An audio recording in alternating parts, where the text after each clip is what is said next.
Amados, llegamos al domingo 20 de septiembre, una palabra de aliento, edición número 28. Dios es bueno, su misericordia es para siempre. ¿Dónde conseguimos palabra de aliento? En la Biblia, en la palabra del Señor. Amados, yo sé que he escuchado a Vanessa, yo sé que eso es el Señor que lo pone en el corazón cuando dice que personas que sienten como que están angustiados, este tiempo ha sido largo, ha sido difícil, ha sido cuesta arriba.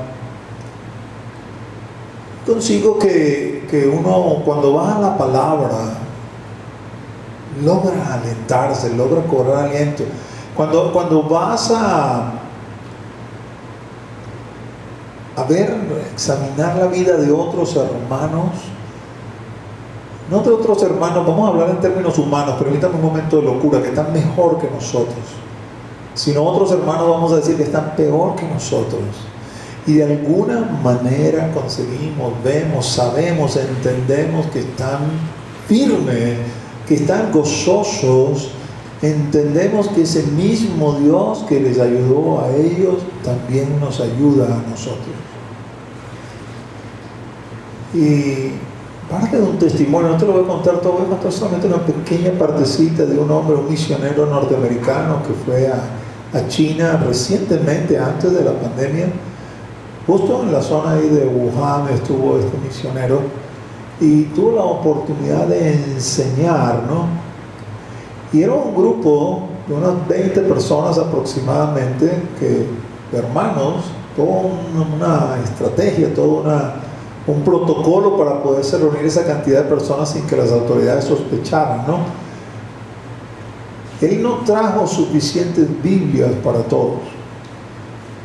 Entregó las Biblias que tenía, 3 o 4 personas se quedaron sin Biblias, y cuando fue a leer una porción, se percató que una hermana que tenía un ejemplar de la escritura se lo pasó a otra persona para que la otra persona leyera. Él pensó en alguna forma, en alguna manera, que es que iban quizás a compartir, cuando de pronto comprendió, creo que era primera o segunda de Pedro, sobre la cual iban a leer, que esta hermanita le había pasado la Biblia, ¿no?, a la otra persona, sencillamente porque esta hermana se había memorizado esa epístola, así como había memorizado muchas otras porciones, libros enteros de la palabra. Y cuando él le preguntaba, oye, ¿en qué momento hiciste eso?, ella le dijo, en prisión, hermano, en prisión hay mucho tiempo por delante, así que nos dedicamos a memorizar las escrituras. Escrituras que obviamente no tienen un ejemplar como el nuestro, sino que tienen que introducirlas de contrabando dentro de la cárcel, en papelitos y cosas así por el estilo, y para que finalmente esos papeles, si los consiguen, los van a decomisar, porque no corran el riesgo simplemente de perderlo. Lo que hacen es memorizarlo. La hermana sabía porciones enteras de la escritura memorizada, pero su sorpresa no fue esa, porque entre el grupo de personas, cuando preguntó, ¿cuántos de aquí han estado presos? ¿Cuántos de aquí han estado presos por causa de su fe? Consiguió que 2 o 3 del universo de 20 personas que estaban allí eran las únicas que no habían estado presas por causa de su fe.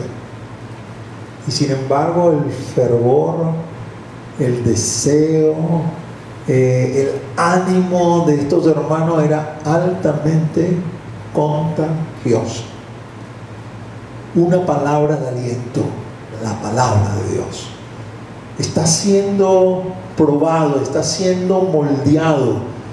El alfarero está trabajando sobre este barro a veces indómito, con el propósito de darle la forma que quiere. Vamos a dejarnos trabajar. Sabemos en quién hemos creído.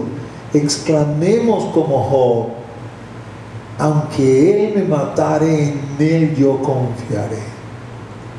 Creo que parte de todo este vamos a decir, de este camino que el Señor nos hizo transitar del 2015 hasta el año pasado, dándonos una porción. Fíjate que este año, pues simplemente no comencé como en años anteriores. Bueno, este es el versículo para este año, porque el Señor no me dio nada en realidad, ¿no? Finales del año pasado me hizo compilar los versículos que nos había estado dando desde 2015 y elaboré este mensaje del Padre, que es una lámina que va a aparecer ahí atrás. Y te dije, este mensaje del Padre no tiene nada de extraordinario ni nada de místico, es simplemente la compilación de los 5 versículos que el Señor nos ha dado en el transcurso de estos años. El Salmo 27:4, Romanos 6:22, Colosenses 1:10, Filipenses 4:6 y 7. Y lo compilamos en uno y decimos, este es el mensaje del Padre. No te olvides, esta es la palabra que el Padre nos está dando. Y si te pones la mano en el corazón, tienes que admitir que es una palabra de esperanza y de consuelo que viene de arriba, fundamentada en la palabra del Señor.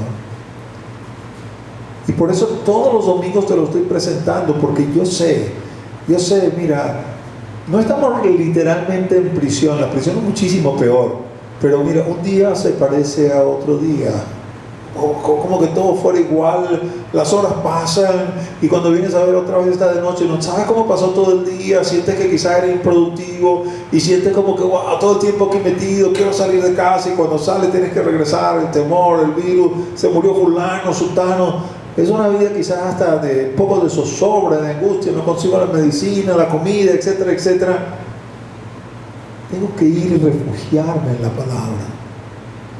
Él es mi pronto auxilio en medio de las tribulaciones, mi alto refugio, mi roca fuerte, firme, es Él. Así que el Señor nos dio estos versículos, los compilamos de esta manera, dado que he sido libertado del pecado y hecho siervo de Dios. Además, su paz sobrenatural me guarda. Voy a procurar con todas mis fuerzas, voy a poner mi empeño en hacer esto para no estar ocioso. Con todas mis fuerzas significa con toda mi alma, mente y corazón. 4 cosas. Número 1, estar en su casa todos los días de mi vida. Número 2, ser santo, manteniendo como objetivo principal de mi existencia alcanzar la vida eterna. Número 3, serle agradable a Él, andando como es digno de su nombre, llevando fruto y creciendo en su conocimiento. Y número 4, ocuparme en la oración con acción de gracias, en lugar de preocuparme por las dificultades de esta vida. Amados, si hacemos estas cosas, créeme, no vamos a estar ociosos. Si hacemos estas cosas, amado hermano, amado hermana, vamos a tener nuestro tiempo ocupado en cosas que dan fruto para vida eterna. Y lo mejor de todo, que su presencia nos arropa, nos cubre, nos guarda, nos protege, nos alienta. Y en aras de todo esto, pues, ¿no? Como que de fortalecer esta parte que quizás vamos a tratar de hacerlo como que en sentido figurado. Esto es como que si estuviésemos peregrinando en el desierto, casi que de una forma literal, ¿no? El Señor nos sacó de Egipto, vamos a Canaán, la tierra prometida, pero no hemos entrado en ella, estamos en el desierto. Ese desierto, Deuteronomio 8, donde el Señor nos sacó para probarnos, para ver lo que había en nuestro corazón, para moldearnos, hacernos la persona adecuada para entrar a esa tierra prometida. En el desierto el Señor nos guarda y nos cuida, pero igual tenemos que sufrir los rigores del desierto. Y en esa condición nos encontramos. Así que les dije hace unas semanas atrás, creo que tenemos que reforzar nuestra identidad en Cristo. ¿Quiénes somos en Cristo? Con el propósito de poder, vamos a decir, si se quiere, sufrir estoicamente las vicisitudes de esta vida, porque yo sé quién soy en Él, a qué he sido llamado, en qué me voy a convertir, qué se va a manifestar en conformidad con su promesa. Y tomé un versículo, 2 Corintios 5:17, para que entendiéramos, porque algunos están luchando con pensamientos, con engaños, con mentiras. Usted ya no es la persona que era antes. Usted no es la persona que conoció el fulano o el sultano aquel que pecó con usted y anduvo con usted. No. Usted es una criatura nueva en Cristo. De modo que si alguno está en Cristo, nueva criatura es. Las cosas viejas pasaron y aquí todas son hechas nuevas. Puro modelo nuevo. nada de remiendo, nada de latonería y pintura. Todo, absoluta, total y completamente todo es hecho nuevo en Cristo. Y en función de esto, yo les decía, para que tuviésemos bien claro, cuando el Señor dice que nos hace de nuevo, nos constituye, nos da un fuero, vamos a decir, nos concede un privilegio, nos constituye en sus hijos. Pero les decía, no puedo presentarle este asunto de hijos como que así de sopetón de una buena vez, porque quedarían quizás cosas inconclusas que explicar, ¿no? Y le dije, vamos a como que a discriminarlo para poderlo entender. ¿Qué es lo que vamos a entender? Dios nos ha constituido sus siervos, sus amigos y por ende sus hijos. Y ahí aparece esta lámina que has visto en prédicas anteriores, solo que he quitado, como completé lo de hijos, hijo de Dios, he modificado lo que leía regularmente a propósito de siervo de Dios, obediencia, amigo de Dios, obediencia, porque finalmente la obediencia es lo que nos caracteriza para mostrarte la prerrogativa que tenemos. En el momento que el Señor me constituye su siervo, Romanos 6:22, yo entiendo que le pertenezco a Él, soy de su propiedad, soy de su pertenencia. Y si soy de su pertenencia, no tengo nada de qué preocuparme.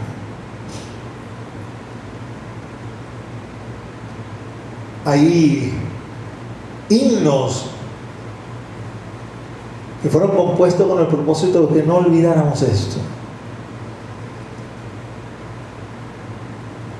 Ya pertenezco a Cristo y Él pertenece a mí. Es mío por la eternidad y yo soy de Él por la eternidad, solo con ser su siervo. Eso es más que suficiente. La paga del pecado ya no será sobre mí, sino que vida eterna es lo que me espera porque soy parte de los suyos. Pero Él no solamente me constituyó en su siervo, Él me constituyó en su amigo. ¿Y cuál es mi prerrogativa como amigo? Yo conozco sus planes. Porque así de, permíteme ser coloquial, así de panita y todo, Él va a conversar conmigo. Oye, ven acá, déjame decirte lo que quiero hacer. Mira lo que he pensado. No me va a pedir opinión de que como que, ¿qué te parece? O pudiera que sí, si tengo un nivel así como el de Abraham. No porque vaya a modificar, sino por darme un estatus a título de privilegio que obviamente no me lo he ganado, sino que Él me lo ha concedido. Pero lo cumbre del asunto no es solamente eso, es que realmente soy hijo de Él. Es decir, de haber estado en desgracia, porque aunque sí, desde el principio Él nos hizo su imagen y semejanza, lo cual nos dio una categoría en medio de la creación, lamentablemente el pecado nos desgració y nos constituyó quizás en lo último de toda esta creación, nos constituyó en lo último de ello, destituidos de la gracia de Dios. Él nos rescató y nos dio un lugar nuevamente. Ese lugar podía haber sido solamente de siervo y con eso teníamos que darnos por satisfechos.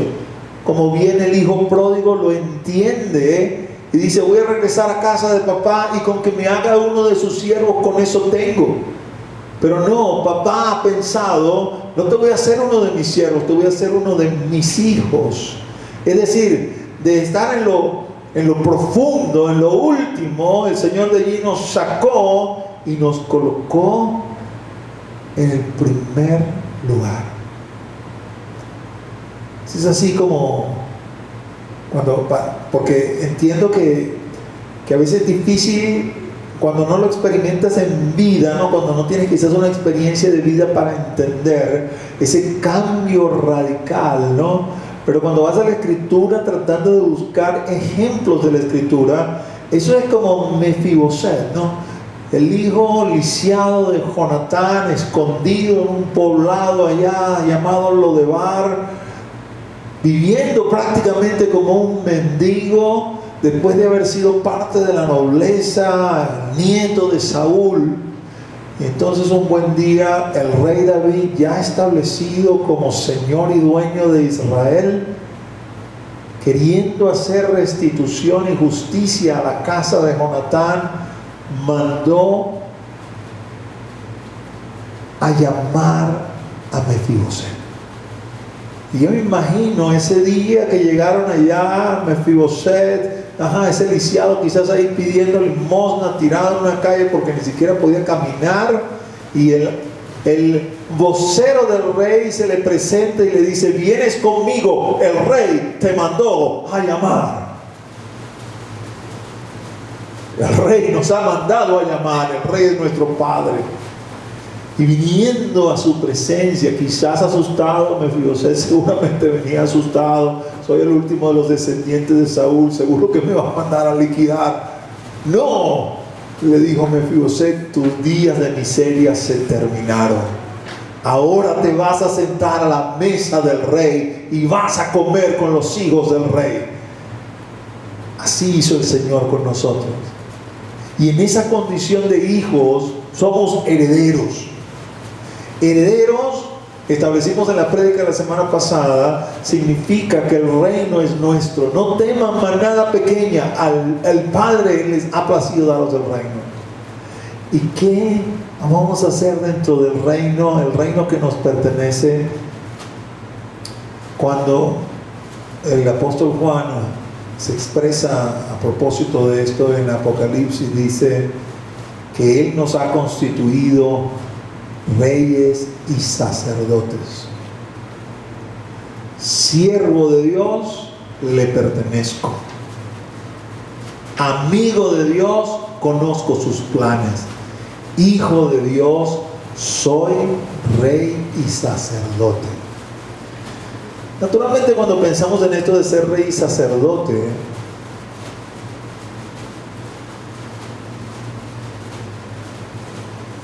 vamos a decir, uno pudiera pensar, bueno, ¿cómo se manifiesta eso?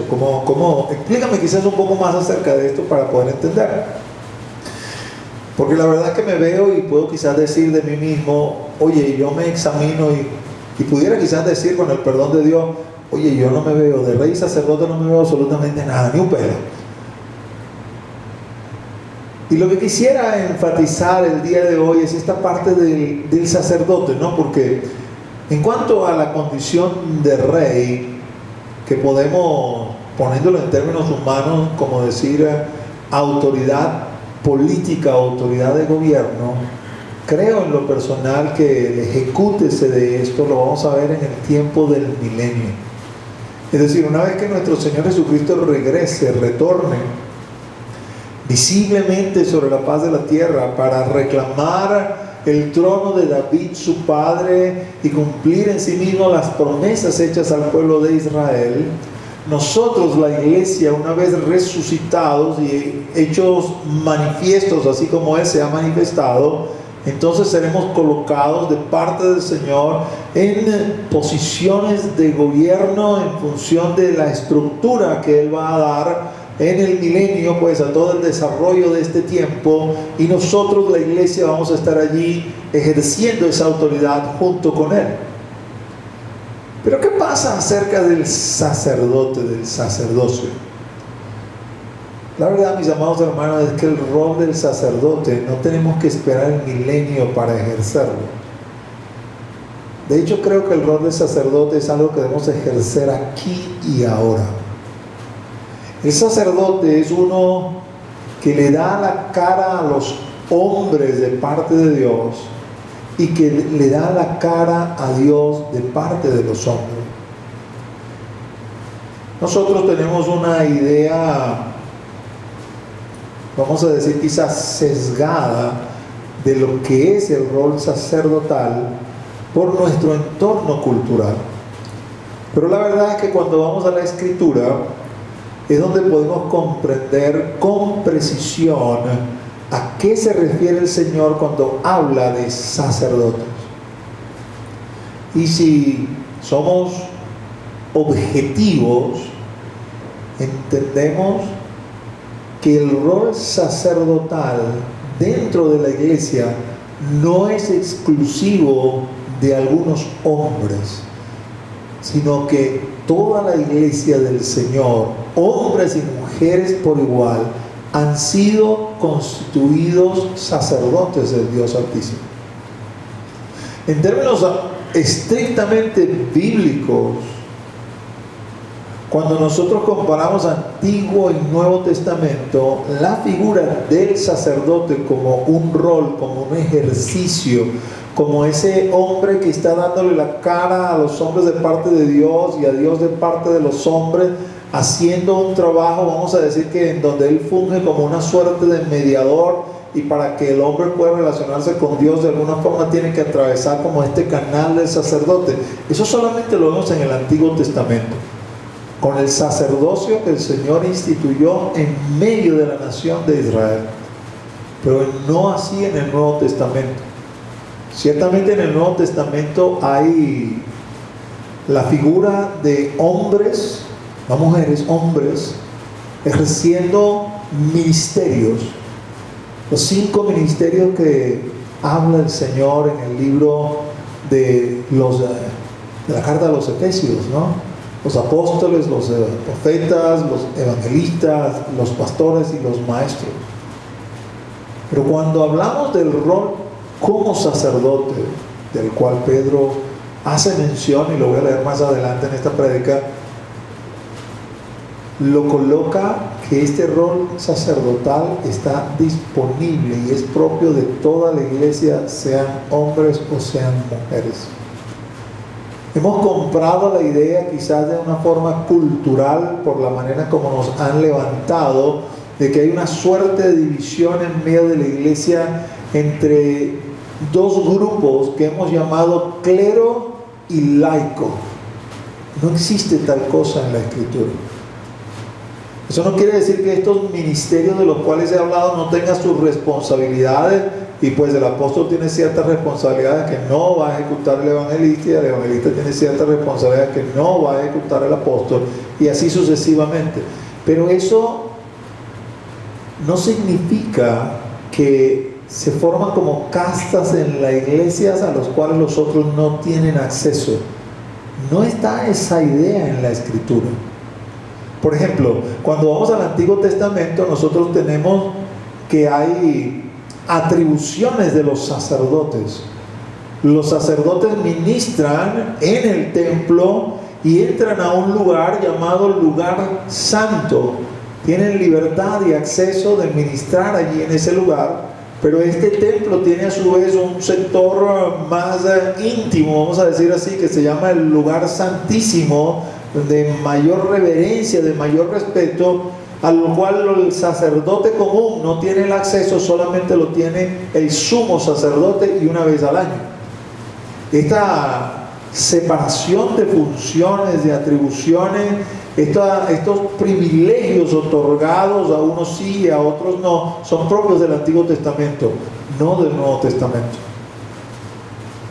Pero lamentablemente, pues en el transcurso de los años, la iglesia, absorbiendo cosas que son de su entorno, fuera de su contexto no escritural, absorbió modelos que no son bíblicos.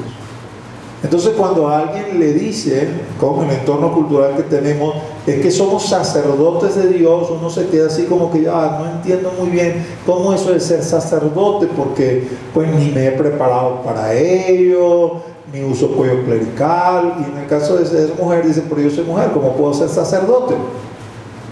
Necesitamos ir a la Escritura para poder entender esto. Eso sería todo un tema, ¿no? En realidad, que se puede desarrollar, no digo una prédica, realmente todo un estudio, pero quiero tomar en el libro de Hebreos, en el capítulo 7, versículos 21 y 22. Quiero que tengas en mente que el autor de la epístola no está pensando en todo el rollo cultural que nosotros tenemos, porque desde la perspectiva del que está escribiendo la epístola, tiene bien claro que los únicos sacerdotes que Dios estableció son los sacerdotes descendientes de Aarón, que por herencia, ¿no?, han recibido la comisión de ser sacerdotes según el orden aarónico. Esto es lo único que tiene en mente. Y como solamente tiene esto en mente, entonces tiene la necesidad de demostrar, tiene la necesidad de explicar que hay un nuevo orden sacerdotal establecido de parte de Dios.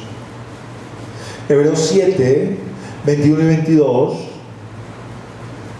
porque los otros ciertamente sin juramento fueron hechos sacerdotes. Está hablando de los sacerdotes del orden de Aarón. Pero este, es decir, Jesucristo, con el juramento del que le dijo: juró el Señor y no se arrepentirá, tú eres sacerdote para siempre según el orden de Melquisedec. Por tanto, Jesús es hecho fiador de un mejor pacto.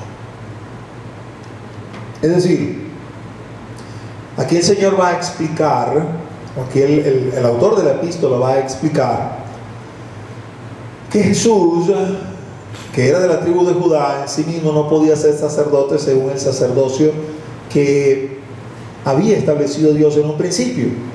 Por lo tanto, la solución del Señor fue crear una nueva casta sacerdotal, de la cual ya había hecho mención en el Génesis a propósito de este Melquisedec. Y hablando de este Melquisedec, dice: Jesús fue constituido sumo sacerdote según este orden. Así que cuando tú y yo tomamos sobre nuestros lomos este asunto de ser sacerdotes, lo hacemos en función de este orden, del orden de Melquisedec. Lo hacemos en función de, vamos a decir, algo nuevo que el Señor ha creado, que el Señor ha introducido con el fin y propósito de que podamos ejercer este rol.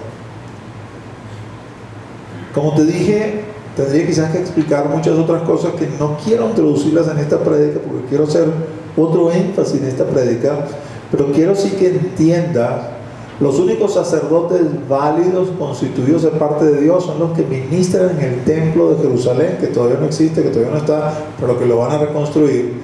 Allí los sacerdotes, los Cohen, son los que van a poder ministrar en ese lugar, de acuerdo al orden que Dios estableció, que tiene que ver con la descendencia de Aarón. ¿Cómo la iglesia puede ser sacerdote? La iglesia puede ser sacerdote porque el Señor estableció un orden nuevo, un orden que tiene que ver con la línea de Melquisedec.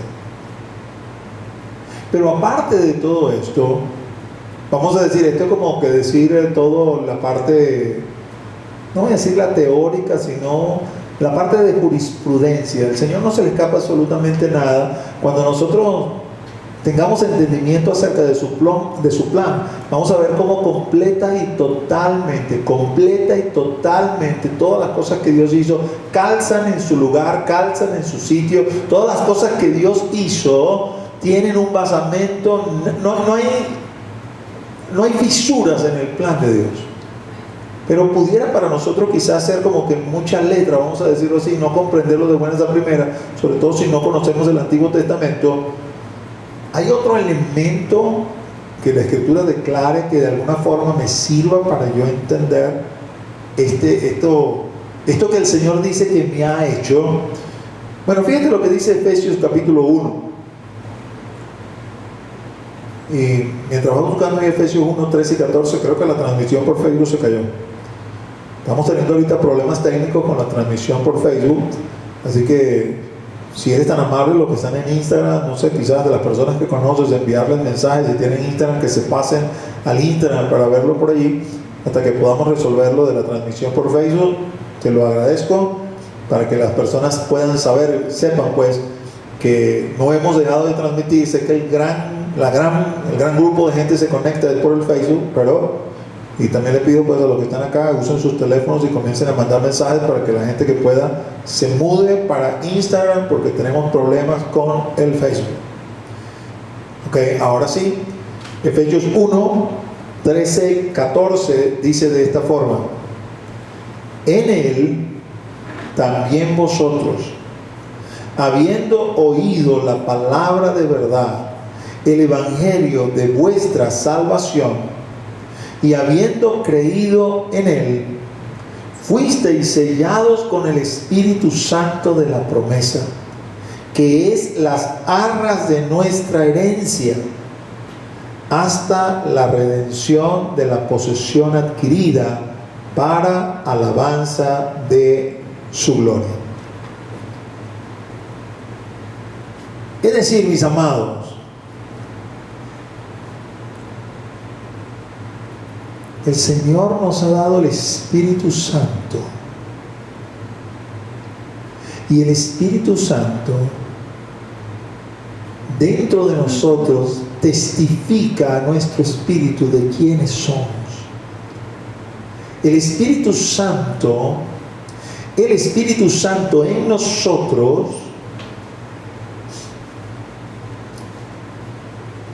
es el adelanto de Dios, para que nosotros sepamos, entendamos que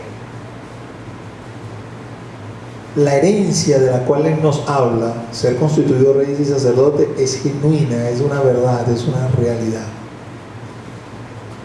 A ver, levanten su mano todos los que han sentido el Espíritu Santo de Dios. Levanten su mano todos aquellos que saben que el Espíritu Santo de Dios está dentro de nosotros. Creo que volvió la transmisión por Facebook, gracias al Señor. Así que ahí estamos. No te desesperes, no te desalientes por la tecnología. Simplemente vuélvete a conectar. Reprende al diablo, dale 2 patadas en el nombre de Jesús. Sigue conectado y recibe la bendición. El Espíritu Santo dentro de nosotros testifica. Óyeme, yo soy del adelanto que Dios te ha dado para que sepas que todo lo que Él dice es verdad. Que la herencia a la cual Él te ha llamado es lo que vas a recibir. Fíjate, que es las arras de nuestra herencia. Arras quiere decir el adelanto. La primera parte, para que sepas que no estoy bromeando contigo, para que sepas que no estoy jugando contigo, te voy a dar un adelanto. Y válgame qué adelanto. El Espíritu Santo de Dios, puesto en nosotros, conforme a lo que dice Ezequiel 36, para que el Espíritu Santo haga que andemos en sus estatutos, preceptos y mandatos, para permanecer firmes.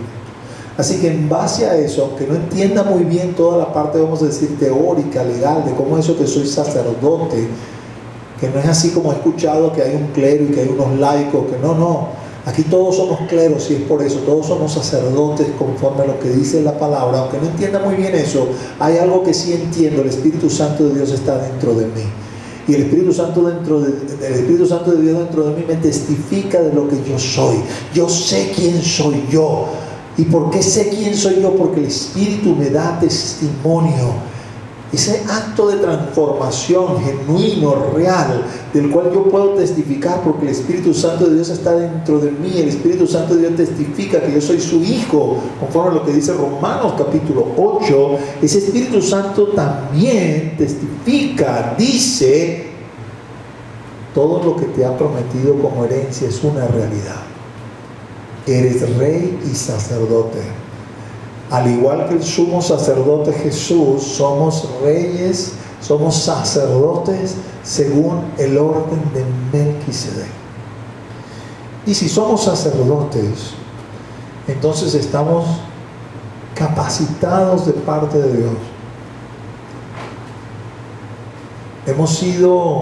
Nos ha sido dada la prebenda, el privilegio, el derecho de parte de Dios de hacer lo que hace un sacerdote. Un sacerdote necesita un altar. En ese altar se relaciona con Dios. A ese altar no se presenta con manos vacías. A ese altar viene para ofrecer sacrificios. ¿Esto es bíblico? Bueno, mira lo que dice Primera de Pedro. Busca Primera de Pedro, capítulo 2. En Primera de Pedro, capítulo 2, el verso 5, dice de esta forma: vosotros también, como piedras vivas, sed edificados como casa espiritual y sacerdocio santo, para ofrecer sacrificios espirituales aceptables a Dios por medio de Jesucristo.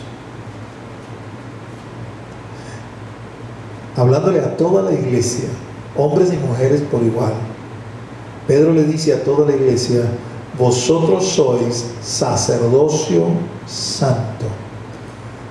No sacerdocio levítico, arónico, no, un sacerdocio nuevo, según el orden de Melquisedec, cuyo máximo representante es Jesucristo, y usted y yo formamos parte de esa casta sacerdotal. Y así como todo sacerdote está perfectamente, ordenado, tiene la autoridad para ofrecer sacrificios, usted y yo también tenemos la autoridad para ofrecer sacrificios en ese altar. Quiere decir que mi rol sacerdotal lo puedo comenzar a ejercer desde ahora. De hecho, te digo, si tú me preguntaras ¿cómo va a ser ese rol sacerdotal en el milenio?, te tendría que decir: mira, no sé realmente, habría que estudiar la escritura a profundidad para ver cómo va a ser ese rol sacerdotal, porque es que en el milenio el sacerdocio arónico no va a ser abolido todavía. Aunque Jesús va a estar en Jerusalén, ahí va a haber un templo, el templo del cual habla Ezequiel. Allí todavía va a haber sacrificios, aunque no está el de la mañana, está el de la tarde, hablando de sacrificio continuo propio de ese templo, y allí está el sacerdocio arónico todavía ministrando. Así que no sé muy bien exactamente cómo vamos a calzar nosotros como sacerdotes durante el milenio, pero sí te puedo decir que aquí, ahora, ya, en este tiempo, en esta tierra, donde estamos viviendo la dicotomía de estar en el plano espiritual, pero también en el plano terrenal, podemos ejercer y debemos ejercer el sacerdocio que el Señor nos ha entregado. Somos sacerdocio santo, y como sacerdocio santo estamos facultados para ofrecer sacrificios espirituales. Creo que para muchos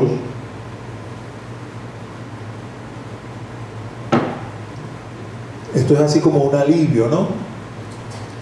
Porque cuando hablamos de sacrificios, pues la gente lo primero que piensa es que va a matar animales ahí arriba del altar, ¿no? No. Esos sacrificios ya están abolidos. Y aunque el sacerdote arónico los va nuevamente a restituir por un poco de tiempo antes del retorno del Señor, cuando se refiere a la iglesia, no está hablando de sacrificios de animales. ¿Saben por qué? Porque es que ya no son pertinentes. El verter sangre era figurativo de lo que se necesitaba para remitir el pecado. Pero como era sangre de animales, había que hacerlo una y otra vez, porque la sangre de animales no es lo suficientemente limpia o perfecta para hacer esto de una vez y por siempre. Hacía falta que fuese vertida la sangre de alguien perfecto, es decir, Jesucristo. Y eso fue hecho una sola vez y para siempre. Desde el momento que nuestro Señor Jesús fue sacrificado como el Cordero Pascual, ese Cordero perfecto limpió de pecado a todo aquel que a Él se acerca eternamente y para siempre. Por lo tanto, los que a Él nos acercamos, habiendo sido limpiados, Él nos dice: ahora tú eres mi sacerdote y puedes venir al altar y presentar sacrificios, solo que ya no son sacrificios cruentos, sino incruentos, es decir, espirituales, que son aceptos delante de mi persona, dice el Señor, aceptables a Dios por medio de Jesucristo. ¿Cuáles son estos sacrificios espirituales? La oración, el ayuno, la alabanza, son parte de estos sacrificios espirituales que traemos delante del Señor. Nuestra obediencia Eso es un sacrificio espiritual. Eso va fundamentado en lo que está escrito. La oración en sí mismo es un arma de batalla, es una esfera espiritual donde nos conseguimos en ese altar nuestro mundo con el mundo de Él, al cual el enemigo se opone, y para nosotros termina siendo un sacrificio tener que estar allí en ese lugar, porque la carne y el diablo, que el Señor lo reprenda, se oponen para que nosotros nos retiremos de ese lugar, de ese sitio. El Señor habla de que traigamos delante de Él sacrificios de alabanza. El ayuno en sí mismo es un sacrificio, enmarcado quizás en esta gran definición de Romanos 12, cuando dice que presentemos nuestros cuerpos en sacrificio vivo, santo y agradable delante de Dios, porque este es nuestro culto racional. Eso se puede encerrar en una palabra: obediencia. Cuando vengo aquí a este lugar donde he sido convocado y tengo que saltar 1001 escollos para poder estar acá, dada la condición de pandemia, la falta de gasolina, la falta de carro por puesto, la falta de efectivo, bla, bla, todo lo que usted puede enumerar, estoy poniendo mi cuerpo en sacrificio vivo, santo y agradable delante de Dios, porque realmente lo más cómodo sería quedarme en casa. Pero por amor al Señor no lo hago, por amor al Señor traigo esto en sacrificio delante del Señor. Y así digo solamente para enumerar algo propio de la actualidad, pero cada una de estas cosas entra en el marco de este sacrificio espiritual, agradable delante de Dios, por medio de nuestro Señor Jesucristo. Y nosotros como sacerdotes estamos facultados para hacerlo. Pero Pedro no solamente dice que usted y yo somos un sacerdocio santo, sino que unos versículos más adelante, en ese mismo capítulo, 1 de Pedro 2, en el versículo 9, dice que somos un sacerdocio real. Mas vosotros sois linaje escogido, real sacerdocio, nación santa, pueblo adquirido por Dios, para que anunciéis las virtudes de aquel que os llamó de las tinieblas a su luz admirable. Entonces, en cuanto al sacerdocio, es como que Pedro lo presentara, vamos a decir, cubriendo dos facetas. Una dice sacerdocio santo, y este sacerdocio santo, santo quiere decir apartado del pecado, apartado para Dios, eso es lo que significa santo, apartado de. Dice, la faceta del sacerdocio en cuanto a su santidad viene expresada por medio de sacrificios espirituales que son aceptos delante de Dios. Básicamente sacrificios espirituales que tienen que ver con tu relación con Dios, pero que sí pudieran de alguna manera alcanzar a otras personas bajo la figura de la intercesión. Porque cuando intercedemos, un tipo de oración, en este altar, interceder quiere decir que estamos buscando delante de Dios el favor sobre una persona, sea para que le den algo o para que no le pase algo. Estamos haciendo parte de ese rol sacerdotal. Moisés intercedía por Israel para que el Señor no lo consumiera. Jesús intercedía por Pedro porque iba a ser zarandeado y dice: mas yo he rogado que tu fe no falte. La iglesia hacía oración incesante por Pedro cuando Pedro estaba preso. Pero la parte, vamos a decir, real, de ejercicio de autoridad del sacerdocio, la relaciona Pedro con anunciar las virtudes de aquel que nos llamó de las tinieblas a su luz admirable. Es decir, como sacerdote, yo entro en mi lugar secreto, allí tengo mi altar, en mi altar presento mis sacrificios espirituales que básicamente van a ser por mí, pero pueden ser también por otros. Pero como sacerdote salgo de ese lugar del altar, eso es quizás, digamos, cuando vengo a darle la cara a Dios, salgo de ese lugar del altar y ahora le doy la cara a los hombres y comienzo a anunciarle a los hombres las virtudes de aquel que nos llamó de las tinieblas a su luz admirable. Es decir, en nuestro rol sacerdotal, nosotros nos metemos en el lugar secreto, hacemos oración, hacemos intercesión, hacemos alabanza, hacemos adoración, allí tenemos nuestra intimidad con Él, pero luego salimos de ese lugar secreto y comenzamos a proclamarle a los hombres las virtudes de aquel que nos llamó de las tinieblas a su luz admirable.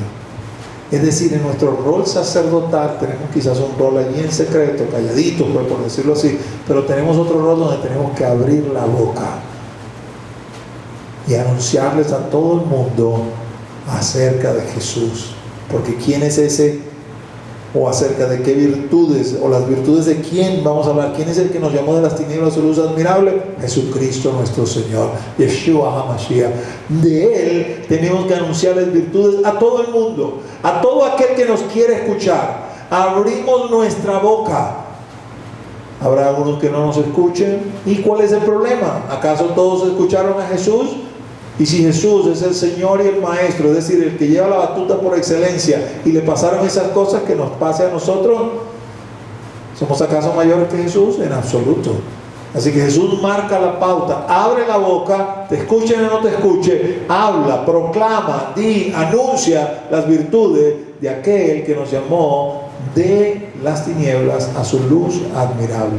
En cada momento, a tiempo y fuera de tiempo, los que te quieran, los que no te quieren escuchar, abre tu boca, ejerce la parte real, la parte de autoridad del sacerdocio aquí y ahora, por medio de la predicación, por medio del testificar. ¿Me vas entendiendo? ¿Vas entendiendo lo que significa que somos sacerdotes? Como sacerdotes tengo el privilegio de entrar en intimidad con Él. No tengo necesidad de ir a confesarme con nadie, o alguien tiene que venir a decir que me perdona o no me perdona los pecados. Eso no es escritural. Yo puedo meterme en intimidad con el Señor. No me vayas a malentender. No estoy diciendo que la confesión no sea escritural. La confesión es escritural y hay que hacerla. A veces en privado, a veces en público, en conformidad con la situación que me ha tocado vivir o la falta que lamentablemente he cometido. Eso es escritural. Pero la manera de concebirlo, que si no voy y le digo a alguien y ese alguien no dice me perdona o me manda una penitencia, entonces estoy condenado por vida, eso no es escritural, eso no es bíblico, eso no está escrito así en la Biblia.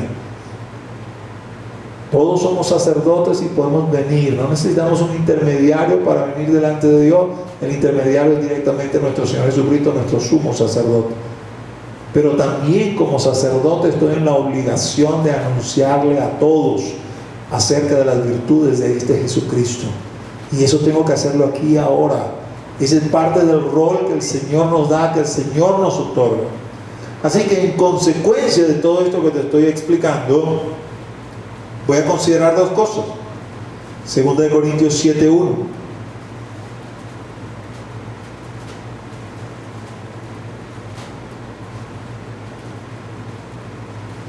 Así que, amados, puesto que tenemos tales promesas, limpiémonos de toda contaminación de carne y de espíritu, perfeccionando la santidad en el temor de Dios. Limpiémonos de toda contaminación de carne y de espíritu. Pablo le dice a los hermanos de Corintio, no sé si entiendes la magnitud de las promesas que te han sido hechas. Ya estás experimentando un adelanto de esas promesas con el Espíritu Santo dentro de ti. Solo eso es glorioso. Yo no sé si lo has sentido.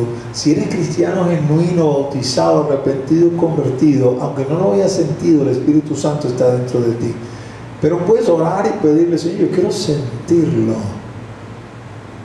Yo no sé cómo lo vas a sentir. Yo no sé si vas a sentir, no sé, un viento recio que se mueve en el lugar, conforme Hechos capítulo 2, o no sé, un aroma que entra en el lugar y que afecta a tu olfato espiritual y sabes que estás en la presencia de Dios, o lo vas a sentir sobre tu cuerpo y quizás de repente vas a estar allí como que mareado, de acuerdo a lo que dice Hechos capítulo 2, el impacto del Espíritu Santo sobre sus vidas. Casi que no podían controlar sus cuerpos y la gente pensaba que estaban borrachos. No sé cómo lo vas a sentir, si vas a llorar, si vas a reír, no sé, pero sé que se puede sentir porque el Espíritu Santo es una persona. y en su condición de persona de la divinidad impacta nuestras vidas, y sintiendo el Espíritu sabemos, oh, este adelanto es real, todas las promesas son reales, y como todas las promesas son reales, vale la pena limpiarnos. Vamos a limpiarnos de toda contaminación de carne y de toda contaminación de espíritu. La contaminación no solamente es producto de la carne o del pecado que pueda cometer en la carne, es también contaminación de espíritu. ¿Qué escuchas? ¿Qué ves?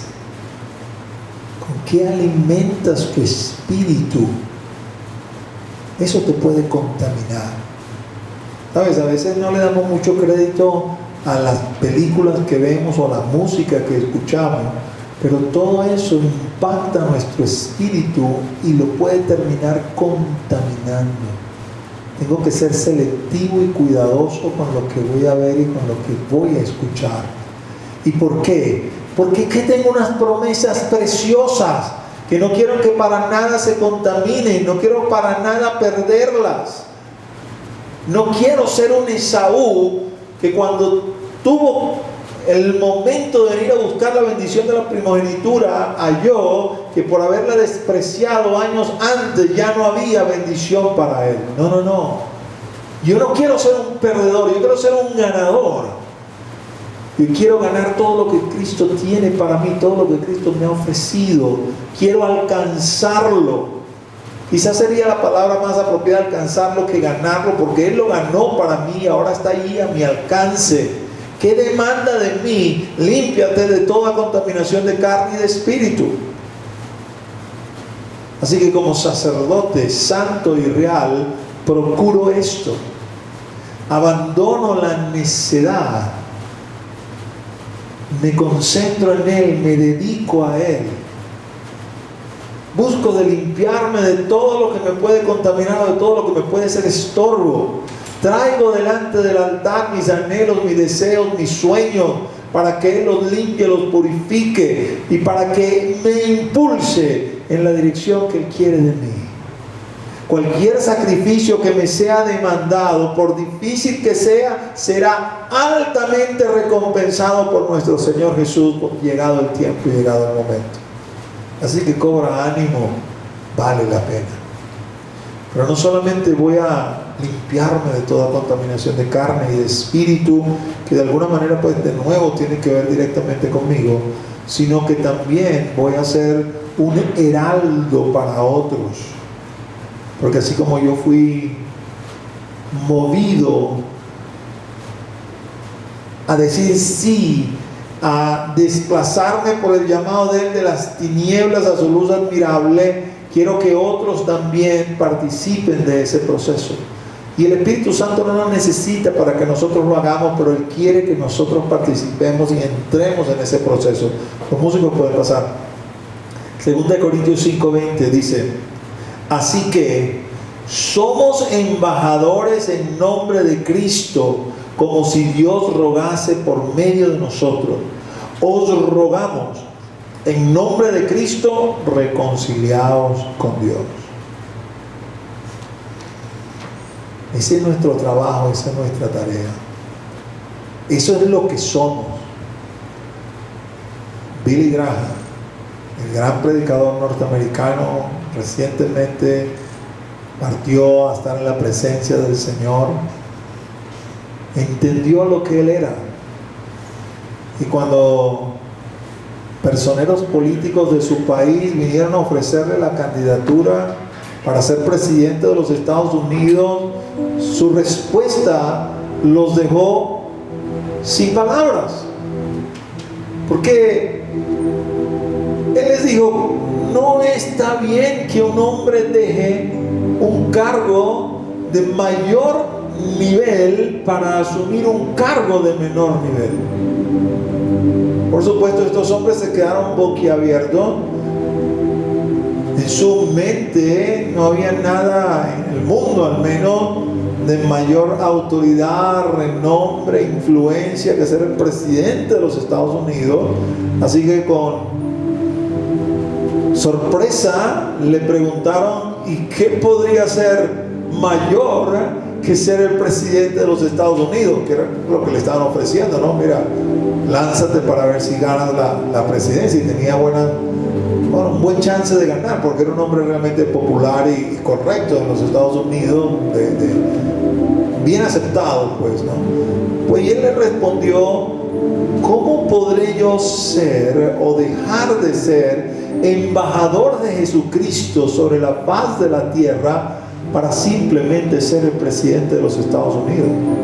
Imposible. Yo sé quién soy. Tú sabes quién eres. Nosotros sabemos quiénes somos.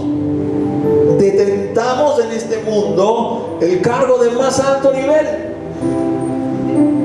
Somos embajadores de Cristo. No somos de aquí, somos peregrinos y extranjeros. Estamos en proceso de ir a la patria, a la tierra prometida. Y mientras estamos aquí, Él nos constituyó, nos delegó, nos facultó. Mientras estés aquí, eres mi embajador. Soy personal diplomático del reino del cielo aquí en la tierra. Pastor, yo no veo placas diplomáticas ahí en tu carro. Son espirituales. Cuando me digas que no las ves, voy a hacer lo mismo que hizo Eliseo con su siervo. Oh Señor, ábrele los ojos a este para que vea. Y vea la tremenda placa ahí del cuerpo diplomático que tiene mi carro y el carro de todos aquellos que son sacerdotes de Cristo. Eso es lo que declara la Escritura. Esto es lo que entendía Billy Graham, y en su momento con hechos lo puso sobre la mesa, poniendo a un lado algo que podía quizás significar mucho para cualquier persona de la tierra, pero para nosotros que no somos de la tierra sino del cielo, que no somos de la Jerusalén terrenal sino de la Jerusalén celestial, para nosotros no, eso no es nada. Sabemos quiénes somos.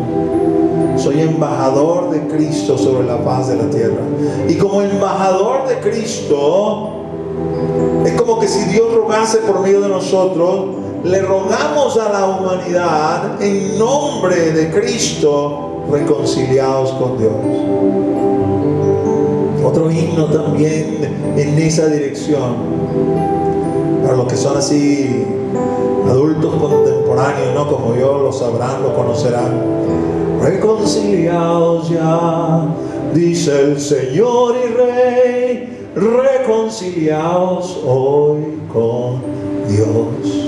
Eso somos, embajadores de Cristo sobre la faz de la tierra. Y quiero que metas eso en tu corazón. Cada vez que estés ahí desesperado con esta pandemia, cada vez que estés ahí desesperado con toda esta cuarentena, mírate al espejo, vete a los ojos y di: yo soy hijo de Dios, yo soy rey sacerdote, yo soy embajador de Cristo sobre la faz de la tierra. No se ha manifestado lo que soy aún, pero cuando Él se manifieste, se manifestará también. Y tengo por cierto que las aflicciones del siglo presente no son comparables con la gloria venidera.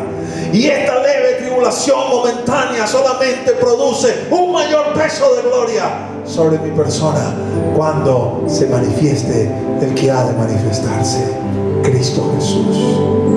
Así que cobra ánimo, hermano, hermana, cobra aliento, hermano, hermana. Él está con nosotros. Y si Él está con nosotros, ¿quién contra nosotros? Inclina tu rostro allí, vamos a orar. Oh Padre, en el nombre de Jesús, nombre que es sobre todo nombre, ante tu presencia, agradecidos por esta mañana, agradecidos por tu palabra, agradecidos, Señor, por ese aliento que viene de lo alto para continuar, para seguir. No importa de qué tengamos falta, no importa la necesidad, no importa la prueba, tú estás con nosotros, nos vas a ayudar, nos vas a socorrer, nos vas a sostener, vamos a vencer. En Cristo somos más que vencedores, aleluya.